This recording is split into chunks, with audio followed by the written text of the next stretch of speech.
Hi, it's Matt with the Linda Maguire Team back for our monthly market update.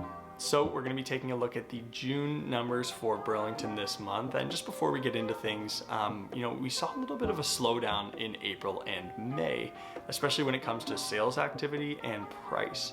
So I think a lot of that was largely due to the fact that we were in a lockdown the majority of those months, but still something to consider and something we'll talk about a little bit later in this video. But for now, let's get right into the numbers.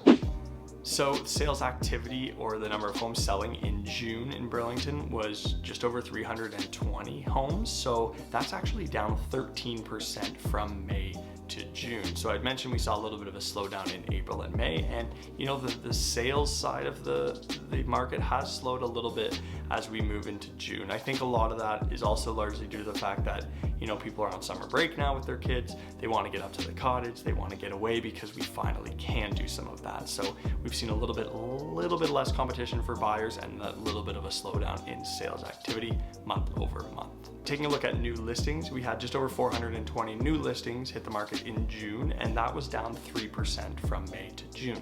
So pretty consistent numbers, just a couple percent, but on the listing and supply topic, we are still experiencing, a lack of listings, a lack of inventory out there, and it continues to drive, a competitive market and rising prices. That being said, one thing interestingly that we're noticing is the average days on market has gone up.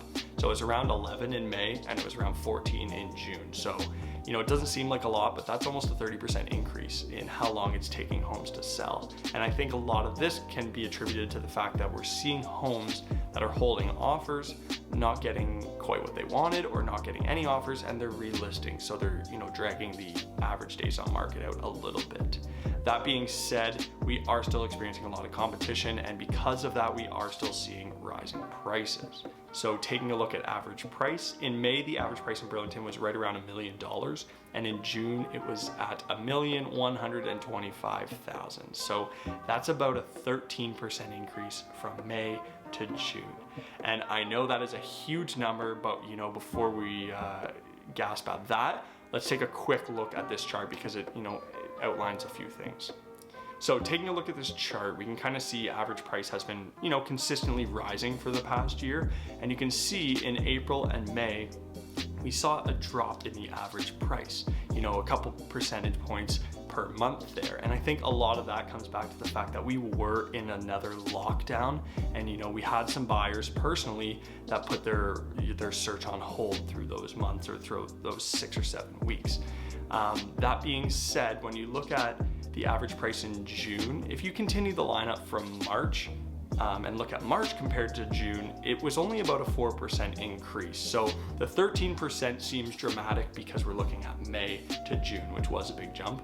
But April and May were slower months. So looking at it as a whole, it's a pretty consistent trend line that goes up, but still, we are seeing rising average prices. And we'll see what comes from the summer. Typically moving into the summer, we see a little bit of a slowdown with listings and a little bit of a slowdown with sales activity, again, as people go to their cottages and get away for the summer. But we will see what happens, and we'll be here to report back to you.